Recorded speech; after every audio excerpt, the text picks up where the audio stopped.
Halo, selamat pagi. Kembali lagi dengan saya, Gali Yogi Rahajeng SPMSI, dalam mata kuliah Ekonomi Sumber Daya Alam dan Lingkungan.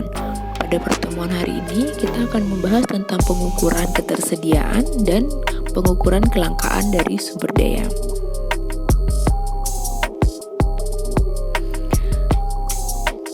Pokok bahasan yang pertama adalah pengukuran ketersediaan sumber daya.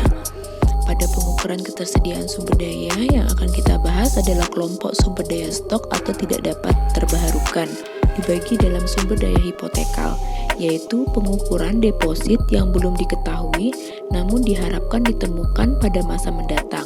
Berdasarkan survei yang dilakukan saat ini, yaitu peneliti membuat hipotesis bahwa akan ditemukan sumber daya di lokasi yang sudah dilakukan penelitian pada saat ini.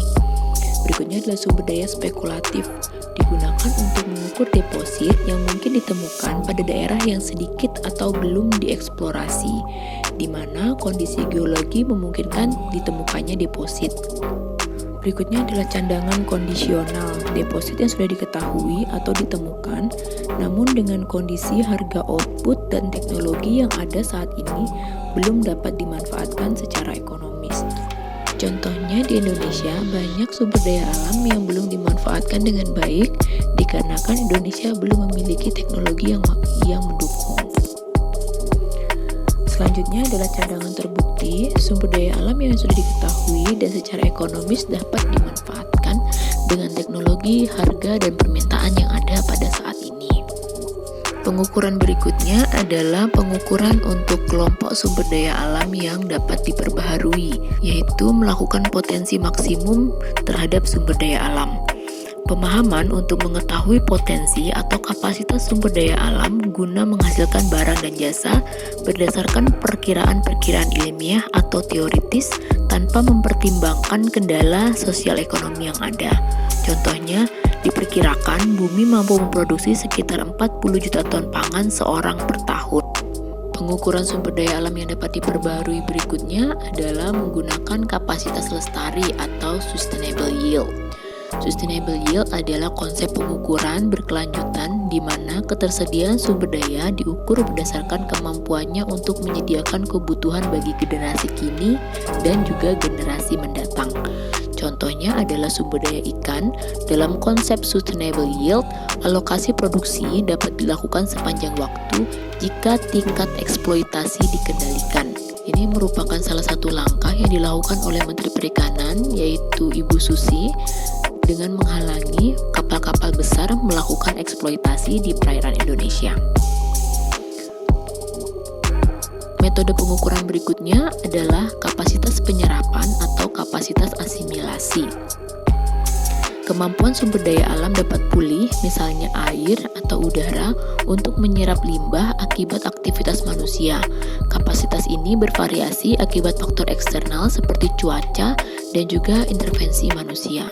Seperti contoh di gambar, ini sumber daya air atau sungai dapat digunakan kembali karena intervensi manusia, yaitu manusia bergotong royong untuk membersihkan sungai tersebut.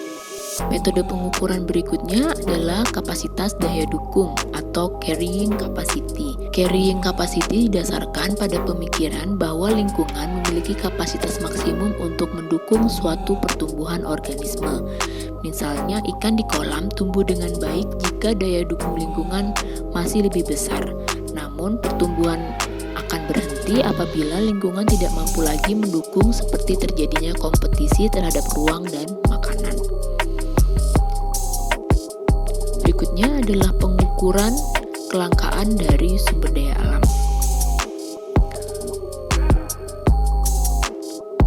Pengukuran kelangkaan sumber daya alam adalah pemahaman terhadap sumber daya alam harus disertai pemahaman kapan sumber daya alam tersebut akan habis, sehingga konsep pengukuran kelangkaan sumber daya alam juga penting untuk diketahui. Tingkat kelangkaan secara umum dihitung secara fisik dengan menghitung sisa umur ekonomis, yaitu cadangan ekonomis yang tersedia dibagi dengan tingkat ekstraksi. Perhitungan secara fisik tidak mempertimbangkan aspek ekonomi, yaitu biaya dan harga. Ketika sumber daya menjadi langka, maka harga akan naik dan konsumsi berkurang. sehingga tingkat ekstraksi akan berkurang, sehingga faktor pembagi dalam perhitungan fisik menjadi kecil. Hal ini menimbulkan kesan sumber daya tidak pernah habis. Teori ini memunculkan pengukuran kelangkaan dengan menggunakan pengukuran moneter. Dibagi menjadi 3, yaitu pengukuran berdasarkan harga real, pengukuran berdasarkan unit cost, dan pengukuran berdasarkan rente kelangkaan. Yang pertama adalah pengukuran berdasarkan harga real. Pengukuran ini mengandung kelemahan karena kegagalan pasar, yaitu public good atau intervensi dari pemerintah. Tingginya harga barang mencerminkan kelangkaan relatif. Harga output mencerminkan harga pasar namun tidak mengukur biaya oportunitas sosial dari kerusakan lingkungan akibat ekstraksi dari sumber daya alam. Yang kedua adalah pengukuran berdasarkan unit cost. Pengukuran ini didasarkan pada prinsip bahwa jika sumber daya mulai langka, biaya untuk mengekstraksi juga menjadi semakin besar. Misalnya ikan sudah langka, maka nelayan akan melaut lebih jauh dan menambah kapasitas alat tangkap. Kelebihan dari pengukuran ini adalah dengan memasukkannya aspek perubahan teknologi dalam produksi untuk mengukur Index of Real Unit Cost, seperti yang dilakukan Bennett dan Morse pada tahun 1963. Kelemahannya adalah sulit mengukur kapital agregat, sulit memprediksi efek substitusi input yang lebih mahal dengan yang lebih murah. Pengukuran ketiga adalah pengukuran berdasarkan rente kelangkaan. Pengukuran ini didasarkan pada teori kapital sumber daya, di mana rate of return manfaat yang diperoleh dari aset sumber daya alam harus setara dengan biaya oportunitas dari aset yang lain, seperti saham. Dengan demikian, peningkatan nilai scarcity rent menunjukkan tingkat kelangkaan dari sumber daya alam. Scarcity rent didefinisikan sebagai selisih antara harga per unit output dengan biaya ekstraksi marginal atau sering disebut sebagai net price atau harga bersih. Berikutnya, pengukuran kelangkaan berdasarkan biaya ekstraksi dibagi menjadi 4, yaitu Malthusian Stock Scarcity, Malthusian Flow Scarcity, Ricardian Stock Scarcity, dan Ricardian Flow Scarcity. Malthusian Stock Scarcity adalah kelangkaan yang terjadi jika stok dianggap tetap atau terbatas dan biaya ekstraksi per unit pada setiap periode tidak bervariasi terhadap laju ekstraksi pada periode tersebut. Kemudian adalah Malthusian Flow Scarcity, kelangkaan yang terjadi akibat interaksi antara stok yang terbatas dan biaya ekstraksi per unit yang meningkat seiring dengan laju ekstraksi pada setiap periode. Ricardian Flow Scarcity menyatakan tipe kelangkaan yang terjadi jika stok sumber daya dianggap tidak terbatas. Namun, biaya ekstraksi tergantung pada laju ekstraksi pada periode dan juga ekstraksi kumulatif sampai pada periode akhir ekstraksi.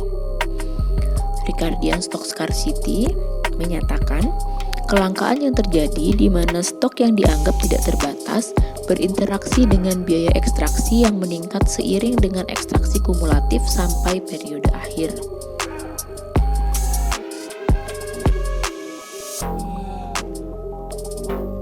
Berikut adalah gambar dari tipologi kelangkaan terhadap stok dari sumber daya alam yang dibagi menjadi sumber daya alam terbatas maupun sumber daya alam tidak terbatas.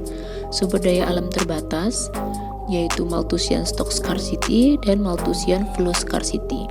Untuk Malthusian Stock Scarcity, biaya ekstraksinya itu tidak meningkat sepanjang waktu. Sedangkan menurut Malthusian, untuk Flow Scarcity, biaya ekstraksinya meningkat sepanjang waktu. Kedua biaya ekstraksi dari Ricardian Flow Scarcity dan Ricardian Stock Scarcity mengalami peningkatan seiring dengan ekstraksi kumulatifnya.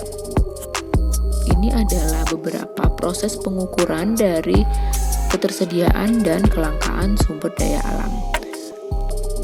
Semoga pembahasan saya memberikan wawasan baru. Terima kasih.